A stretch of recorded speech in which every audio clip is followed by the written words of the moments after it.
When it comes to Bittensor and its native token called TAO, at the idea of maybe $3,000, that's currently around a 7.5x from here. And what are my thoughts on that, even though nothing I say is financial advice? And first of all, it wouldn't necessarily surprise me if it happened, let's say, during an altcoin season, if it were to ever even happen during this cycle, because when I take a look at TAO, it's been holding up pretty strong. I mean, we take a look at what it did, let's say, back in March of 2024. Sure, market cap at that point was around 4.5 billion, had a dip, but then suddenly, we take a look at it. After some time, it had a good recovery, and then we take a look at near the end of 2024, market cap was around 5 billion, and then of course there was a dip, and then it had a pretty okay recovery, and even as of right now, market cap is around that $4 billion range. So at a market cap of around 30 billion, which it would have, considering current circulating supply, at the idea of maybe $3,000, it wouldn't necessarily surprise me because, first of all, I don't think it's that far off. And we've kind of seen, like Bittensor, or should I say its native token called TAO, reach a market cap of around 5 billion not even that long ago, and that was without an altcoin season, in my opinion, and it already did that. So doing around a 6x from that, it wouldn't necessarily surprise me. And sure, because altcoins as of right now aren't necessarily doing the best, sometimes the kind of attention when it comes to AI is not really as great as what we saw not too long ago. But in my opinion, we've seen, historically speaking, typically when that altcoin space has pretty good attention and when the sentiment is pretty good, AI projects sometimes go along with the ride. I'm not saying every single one, but we've seen Bittensor so far do pretty okay. So yeah, it just wouldn't surprise me if, let's say, there was an altcoin season and maybe the attention when it comes to Bittensor was better than what we saw, historically speaking. And the way I take a look at TAO as well as this, sometimes people like to say, okay, $3,000 around a 7.5x from here, why would you care about that? Well, let's think about this. If, let's say, Bitcoin went to 300 grand, okay, that's around a 3x from here, but that's not a 7x, you know what I mean? Is Ethereum going to do over a 7x in the next 5 months? I don't know about that.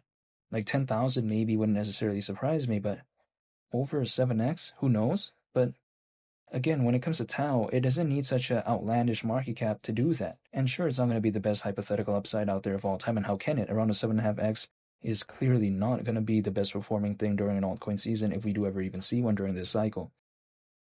But nonetheless, why would I still believe in it if I know it's not going to be the best thing of all time? Well, it's because Bittensor has that stability, right? We've seen the track record of, as of late, being able to kind of maintain a market cap that's still in the billions when it comes to TAO. It has a proven track record in terms of the fundamentals. The amount of holders is holding up pretty good, and the exposure is not bad as well. Like TAO is listed in some good exchanges. It's not the best listings of all time, but I still think it's pretty good in the grand scheme of things. And when I take a look at all those factors right there, that's a reason why I want to believe in something like Bittensor, because of the stability. Now, is it as stable as a Bitcoin, for instance, or is it Ethereum? I don't think so, because they just have a lot of holders and the popularity is just going to be always better than something like Bittensor. But still, I think Bittensor is not bad nonetheless for what it is. And also on top of that, just that combination right there of TAO not having a market cap that is in the tens of billions right now, still having that market cap that is in the billions, but not too massive, but not too small either, with a proven track record and a good community. It is something that I do want to hold, despite me knowing that TAO is not necessarily going to be the best performing thing out there during an altcoin season if we do ever even see one.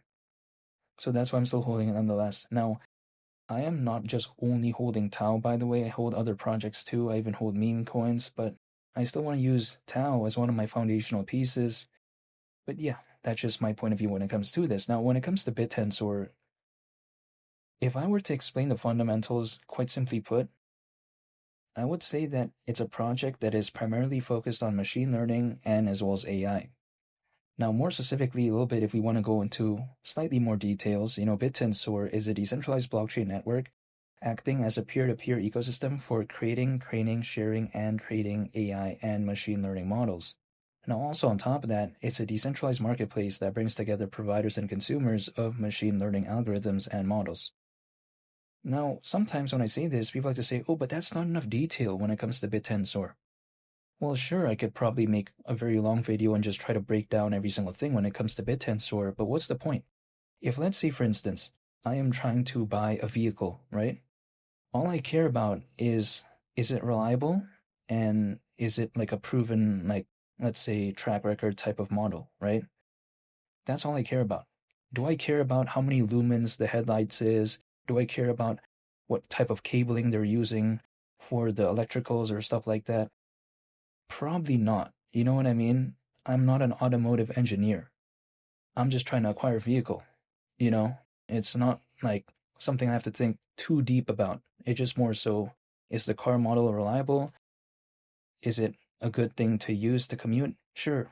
You know, it's not thing like, oh, I need to know what brand the cable is. I need to know how many lumens the headlights is. It's nothing I'd ever even think about, actually.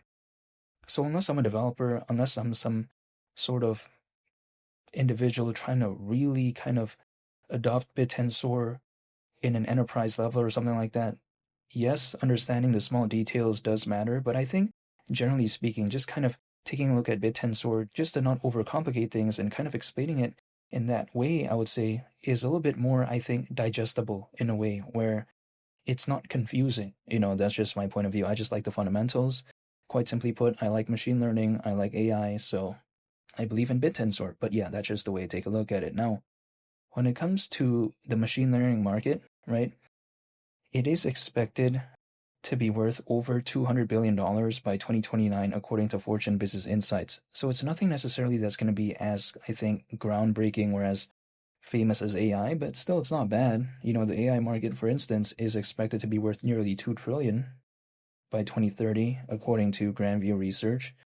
So yeah, it's going to be way more popular probably than something like machine learning, but I still like seeing that aspect nonetheless when it comes to Bittensor, because a lot of other projects out there, they're just really focused on AI. They don't really care about other aspects, but I kind of like Bittensor a little bit as well in that sense where, maybe it's not the most diverse project out there of all time, but still, I take a look at the aspect of machine learning, take a look at AI. I still like it nonetheless. Now, when I take a look at when is there hypothetically going to be an altcoin season, well, that is not possible for me to know the exact moment in time. The only thing I can do, quite frankly, the way I view it, is just hold, stay patient, wait, and that's pretty much about it. I mean, beyond that, I can't demand the market to do this or do that. The only thing I can do is just stay patient, and again, that's about it. So by dollar cost averaging, by holding and just waiting, if let's say the market does do something, I'll be there to maybe go along with the ride. So let's say I'm sleeping, let's say I'm doing activities or something like that, and the market suddenly, let's say there's an altcoin season for whatever reason in a make-believe scenario. It's not like I had to anticipate or find the exact moment, right? It just kind of happened, and because I was holding, it just kind of went along with the ride. That's my point of view. I'm not telling you to do anything, by the way.